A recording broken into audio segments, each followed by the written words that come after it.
Good morning, কেমন আছো সবাই? আশা করি সবাই ভালো আছো। আর আমার চ্যানেল ডলিস ক্রেজিয়েস্ট ব্লগসে তোমাদেরকে আবার স্বাগত। আজ সকাল সকাল উঠে দেখি মুষলধারে বৃষ্টি পড়ছে। গত 3 দিনের বৃষ্টিতে রীতিমতো শহর ক্লান্ত হয়ে গেছে। অনেকেই দোকানপাট খুলছে না, ঘরবন্দি অবস্থায় আছে। আমাদের এখানে ইছামতি নদীর জল এতটা পরিমাণ বেড়ে গেছে যে পাম্পের মাধ্যমে সে জল ফেলা যাচ্ছে না। অতএব এখানে কিছু কিছু জায়গায় তো জল উঠেছেই।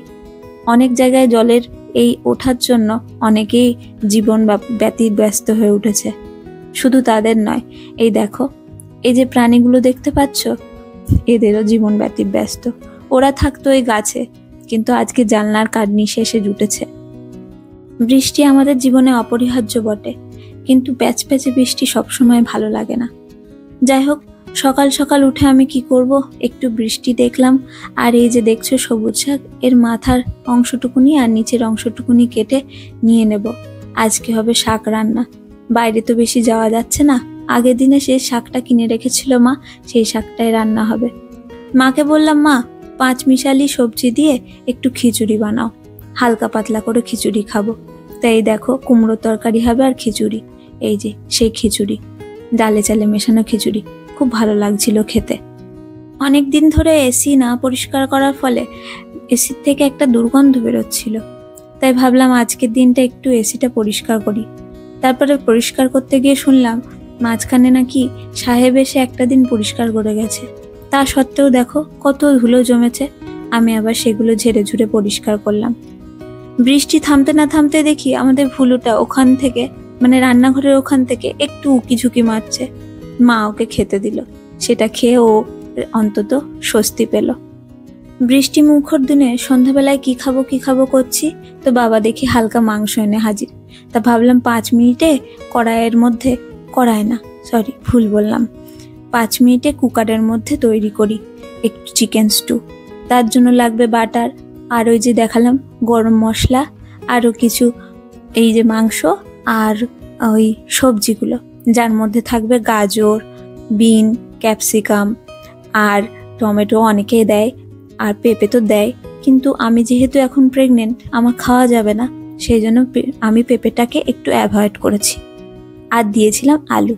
তো প্রথমে মাখন দিয়ে প্রেসার কুকারের মধ্যে এই দেখো গরম মশলাগুলো নাড়িয়ে চাড়িয়ে নিলাম।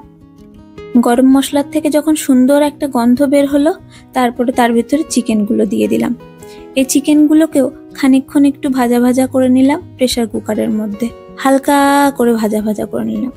অল্প করেই চিকেন স্টু করেছিলাম, বাড়িতে তো বেশি খাওয়া হয় না, যেটুখানি খাওয়া হয় তাই যথেষ্ট। এবার দিয়ে দিলাম আদা কুচি দিয়েও তারপরে একটু নাড়াচাড়া করে নিলাম প্রেসার কুকারের মধ্যে।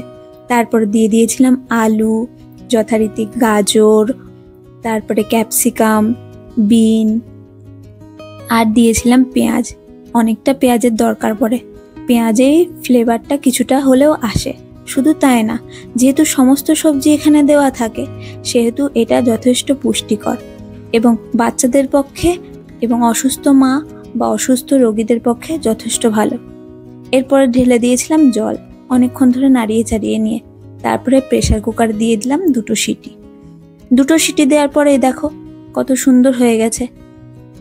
এইভাবে অনেকেই চিকেন স্টু রান্না করে খায় এই অবস্থায়, কিন্তু আমার আবার একটু অন্যরকম ভালো লাগে। এর ভেতরে আমি একটুখানি গোলা দুধ দিয়ে দিই। দুধ দিয়ে দিলে এর ফ্লেভারটা যেন আরেকটু ফুটে ওঠে, আমার সেটাই বেশি খেতে টেস্টি লাগে। আর সর্বশেষে আর কি বলবো, সবার শেষে একটু ফুটিয়ে নিয়ে অনেকটা মাখন দিতে হবে। আর এত সুন্দর খেতে লাগে, 5 মিনিটের মধ্যে তৈরি হয়ে যায়। অত সুন্দর করে কড়াইতে নাড়াচাড়া না করে 5 মিনিটে যদি কেউ কুকারে করতে চাও, তোমরা করে দেখতে পেরো, খুব সুন্দর লাগে খেতে। অনেক ক্ষেত্রে শরীর খারাপ হলে তখন কিছুই খেতে ইচ্ছা করে না, তখন এই চিকেন স্টু খেতে খুবই ভালো লাগে।